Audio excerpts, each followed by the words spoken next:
Hello मेरे प्यारे दोस्तों, कैसे हैं आप सभी लोग। उम्मीद है आप सभी लोग अच्छे होंगे। कहानी के लिए मेरे चैनल को सब्सक्राइब कीजिए, कहानी को लाइक और शेयर ज़रूर कीजिएगा और कहानी कैसी लगी प्लीज़ कमेंट बॉक्स में ज़रूर बताइएगा। कहानी को लेकर कोई भी राय या सुझाव हो वो भी कमेंट बॉक्स में ज़रूर दीजिएगा। तो शुरू करते हैं हम आज की अपनी कहानी। देवेश जी, यह आप क्या कर रहे हैं? भाभी जी के बिछुए और चूड़ियाँ क्यों निकाल रहे हैं? यह तो उनके सौभाग्य की निशानी है, उनके साथ ही जानी चाहिए। भरा पूरा परिवार दे गई आपको, दो दो बेटे हैं, वह भी नौकरी वाले। फिर भला आप उनके बिछुए क्यों उतार रहे हैं? आपको किस बात की कमी है? इसे रहने दें। देवेश शर्मा, जैसा नाम वैसा ही सरल स्वभाव, सीधे सच्चे और मृदभाषी। कभी किसी जानवर को भी तेज आवाज में ना बोलने वाले। लोगों से मित्रता और स्नेह इतना कि लोगों की भीड़ हमेशा लगी रहती उनके दरवाजे पर। शर्मा जी बैंक में क्लर्क थे। आज से 50-60 साल पहले पढ़े लिखे लोग ही ज़्यादा नहीं थे, तो बैंक में नौकरी करने वालों की तो शान ही अलग थी। लेकिन शर्मा जी की सरलता की वजह से किसी को कुछ भी काम हो बिना कुछ सोचे सीधे चला आता। रात के 9-10 बजे तक लोगों का उनके घर आना जाना लगा रहता था। ईश्वर ने उनकी जोड़ी भी खूब चुनकर बनाई थी। माधुरी जी, शर्मा जी की पत्नी। नयन नक्श तो साधारण ही थे, परंतु स्वभाव भाषा ऐसी की जैसे कोई सुबह सुबह मंदिर में मंत्र पाठ कर रहा हो।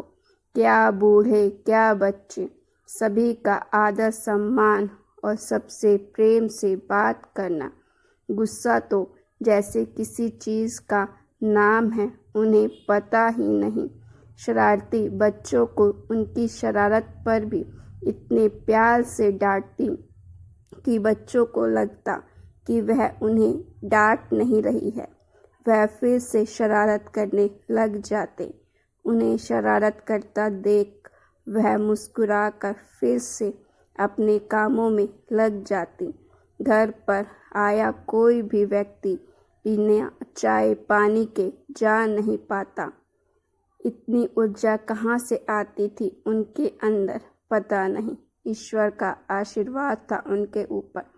सुबह 4 बजे पूरे मोहल्ले वालों की नींद माधुरी भाभी की पूजा की घंटियों की आवाज़ से ही खुलती थी। फिर आधी रात तक कामों में लगी रहती।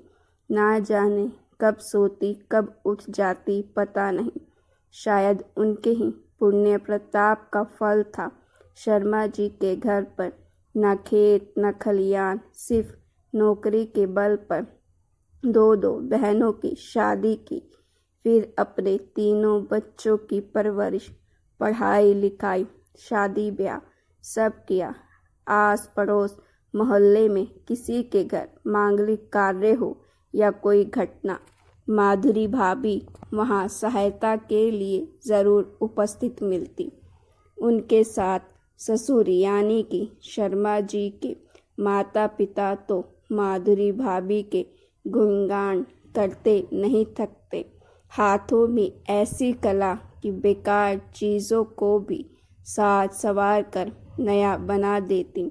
सास ससुर तो ज़्यादा दिन तक उनकी सेवा का सुख ना उठा सके और जल्दी ही स्वर्गवास हो गया। अपने पीछे अपनी 2 जवान बेटियों को छोड़ गए। लेकिन माधुरी भाभी ने कभी भी अपने बच्चों और उनमें भेदभाव नहीं किया। अपने बच्चों जैसा प्यार दिया और अच्छे घर में दोनों का ब्याह किया। दोनों ही अपने अपने घरों में रच बस गए। धीरे धीरे बच्चे भी बड़े हो गए। बेटी का ब्याह हो गया। दोनों बेटों की नौकरी लग गई। उनका भी ब्याह हो गया। बड़े बेटे का ब्याह हुआ तो माधुरी भाभी ने घर की सारी जिम्मेदारी बहू को दे दी। बस पूजा पाठ और भजन कीर्तन में दोनों पति पत्नी रहते। कभी किसी चीज़ में रोक टोक नहीं करती, ना ही हिसाब रखती। बहू को अपनी बेटी की तरह मानती, उसे भी सारे कामों की पूरी आज़ादी दी थी। शर्मा जी भी अपनी पेंशन आते ही बहू के हाथ में रख देते, कभी कोई हिसाब नहीं करते। बहू, तुम्हारा घर है, संभालो बेटा। हम लोगों ने बहुत दिन तक संभाला। शुरू शुरू में तो सब ठीक था, लेकिन धीरे धीरे बहू के व्यवहार में बदलाव आने लगा।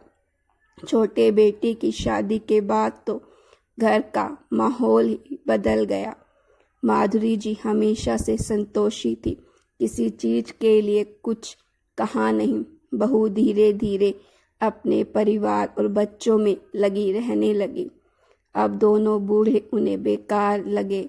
उन्हें लगता कि माँ और बाबूजी बेकार में तो 2 कमरे ले रखे हैं, एक पूजा के लिए और दूसरा रहने के लिए, एक में रहते हैं। इसी बात को लेकर रोज बहुएं उन्हें सुनाती।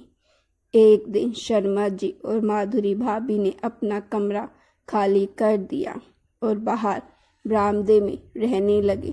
पूजा घर में अपना सामान रख दिया और दोनों पति पत्नी बरामदे में पड़े रहते।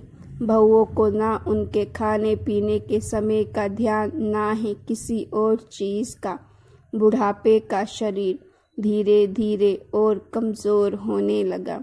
कमज़ोर शरीर को बीमारियों ने अपना घर बना लिया। माधुरी भाभी अब बहुत बीमार रहने लगी, लेकिन फिर भी अपने नित्य के पूजा पाठ और व्रत उपवास को नहीं छोड़ सकी।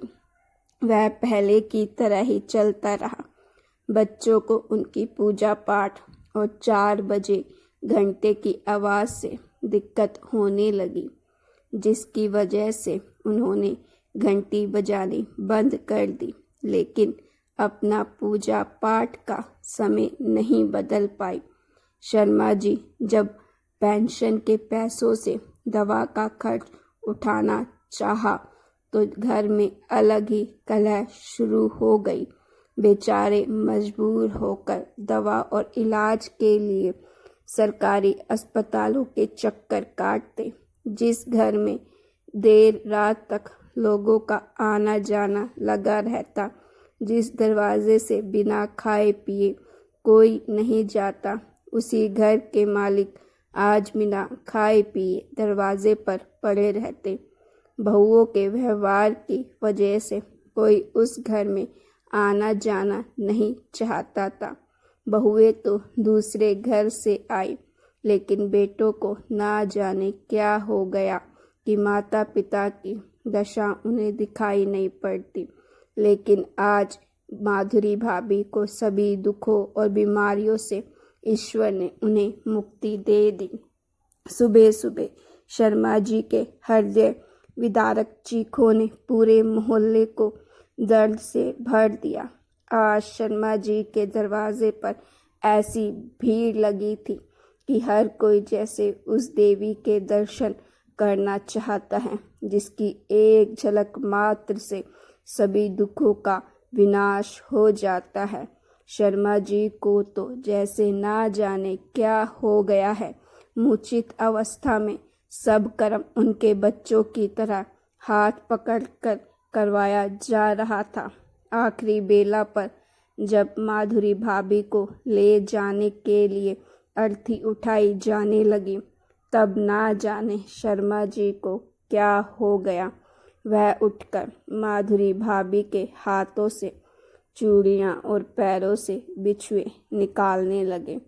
जब लोगों ने उन्हें रोकने की कोशिश की तो उन्होंने कहा, भाई, मेरी माधुरी को कभी भी उधार की चीज़ खरीदने की आदत नहीं थी। उसे कर्जे का एक दाना तक हराम लगता था। उसे भूखा रहना पसंद था, लेकिन उधार की चीज़ों से अपना घर चलाना पसंद नहीं था। तो मैं उसके ऊपर इतना बड़ा कर्ज लाद कर कैसे विदा कर सकता हूँ। वह कभी मुझे माफ़ नहीं करेगी।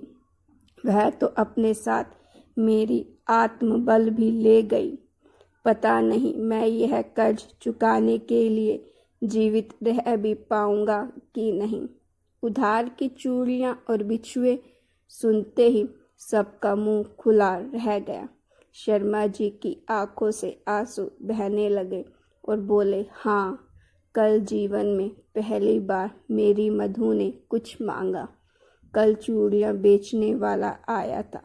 उसकी आवाज़ सुनकर माधुरी ने कहा, जी आज आपसे कुछ मांगू, मना तो नहीं करेंगे।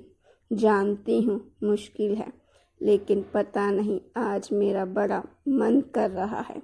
मैंने कहा, बोलो तो। तुमने तो आज तक एक धागा तक नहीं मांगा। जो मिला पहन लिया, जो मिला खा लिया। किसी चीज़ की कभी शिकायत ना की। एक ही साड़ी ना जाने कितने वर्षों तक पहना करती थी। तुम्हारी वजह से यह सारा घर बना है। बोलो तो सही, क्या चाहिए? जी आज बड़ा मन कर रहा है लाल हरी चूड़ियाँ और सुंदर नगों वाली बिछुए पहनने का।